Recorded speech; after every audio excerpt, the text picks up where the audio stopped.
Vinn eller dø? Hjelp meg! Det tar livet av meg! De må forlate meg hvis de ikke vil drepe meg! Vi ligger på ryggen før jeg har pakket ut den første buketten. Hvem som helst kan klare det. Det er for enkelt. Hva er en 15? Jeg har mitt rykte å ta vare på. Uten deres vennskap og oppmuntring begriper jeg ikke hvor det skulle blitt av meg.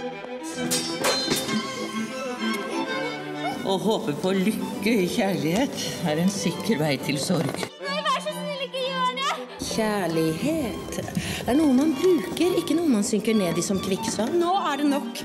Har de glemt det? Håp, frykt, spenning, lidenskap. Hva mer kan man ønske seg? Selv i teatret. Et publikum?